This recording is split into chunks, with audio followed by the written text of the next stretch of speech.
Do you give up too easily? Hi, this is Ron Carr, your velocity mindset expert. You may have heard me talk about my mother, Miriam Carr. She was a world-renowned economist and senior vice president of Chase Manhattan Bank. Throughout her life, she mentored me on the traits needed for me to become a success in business. She constantly reminded me, Ron, to live up to your true potential, never give up. However, not with her words, her actions. In the 1960s, she was working her way up the corporate ladder.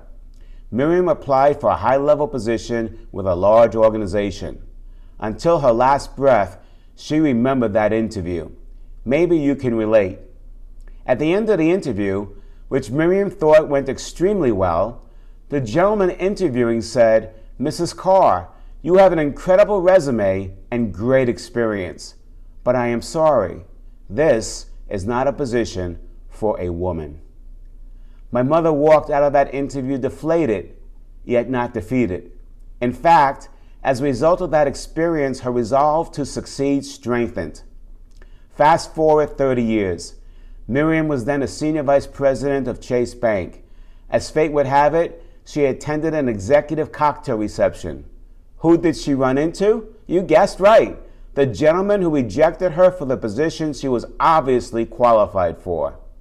Immediately, Miriam recognized him, went up to him, looked at his name tag and smiled.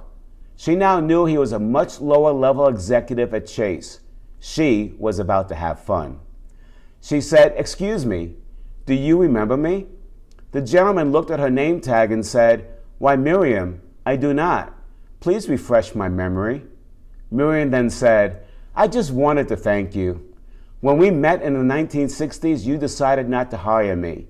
You said the position was not for a woman." She smiled broadly and said, "Obviously, you were right. I was overqualified." I wish I could have seen him squirm. Often, I ask her to tell the story because she beamed with pride every time. Not only for her own accomplishments, because she did her part to demonstrate what women could accomplish. Rejection is hard to deal with. Often people like the gentleman you just heard about reject others because of their own issues and insecurities. As you heard, my mother did not allow others to rob her of her velocity. In a crisis, your tenacity will determine how well you emerge. That's today's Velocity Mindset message. Please be good to yourself and others. I'll see you tomorrow.